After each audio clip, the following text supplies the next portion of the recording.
Will you notice now what happened?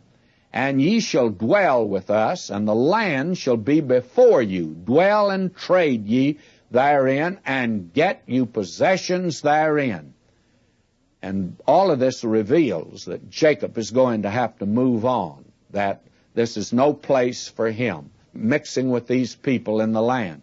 And Shechem said unto her father and unto her brethren, Let me find grace in your eyes, and what ye shall say unto me I'll give. Ask me never so much dowry and gift, and I'll give according as ye shall say unto me. But give me the damsel to wife.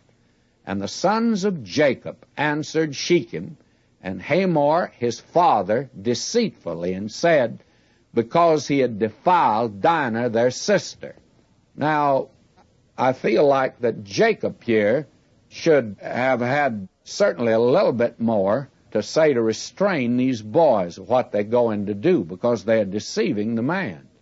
And they said unto them, We cannot do this thing to give our sister to one that is uncircumcised, for that were a reproach unto us. And the thing that disturbs me about the incident is that the sin that's been committed isn't the reproach, but the fact that he was a foreigner made it difficult or impossible to give her as a wife. But in this will we consent unto you, if ye will be as we be, that every male of you be circumcised. Then will we give our daughter unto you, and we will take your daughters to us, and we will dwell with you, and we will become one people. Now, this is the thing that they are to do. Go through the ritual of circumcision.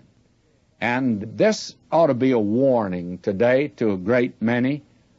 I know a fellow that he married a girl. He told her that he would accept the Lord.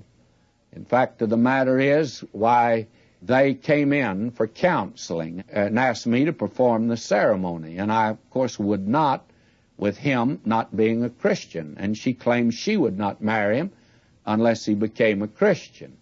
Well, when he came in, I talked with him. He said he would accept Christ. And then we had prayer, and then I asked him, I said, now what have you really done? And I never heard such humming and hawing, beating around the bush as this boy did. And I very frankly said right before him, I said, young lady, I'll not perform the ceremony. I don't think the young man is converted. Well, they felt like I was being very harsh, and they went down the street and got another preacher. He performed the ceremony. She told me later that he had come to her and told her she tried to get him to go to church. And, of course, he had a good reason for not coming to hear me preach, because I'd been so cruel to him. Then she agreed to go to another church, and they went 2 or 3 times. And then finally he just said to her point blank out, he said, really, I'm not a Christian. Well, just to go through the ceremony, even of saying you trust Christ, doesn't mean you have. And joining the church. I find a great many people today, they think if they just nod the head, faith doesn't seem to mean very much to them. It's a tremendous experience, friends, to trust Christ as your Savior. There's nothing quite like it, nothing to compare to it in this world. When you trust Christ as Savior, He does something for you. He didn't do anything for that boy. You know, Mark Twain had the same experience. He was not a Christian, and he was in love with a very beautiful, wonderful Christian girl. And she would not marry him until he became a Christian.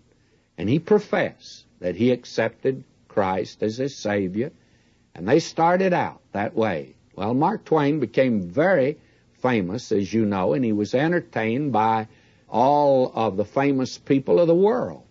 And he moved in that society.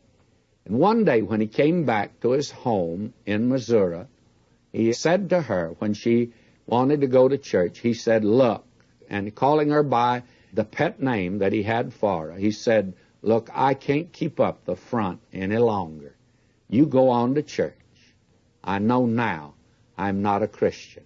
May I say that that made a very unhappy home, and it absolutely spoiled the life of this lovely Christian girl. Now, here are these men saying, if you'll go through the rite of circumcision, it'll make everything all right. And a great many people think, well, if you join the church and nod your head and be able to use the right vocabulary and quote the right verse, that means you're Christian. My friend, that doesn't mean you're Christian.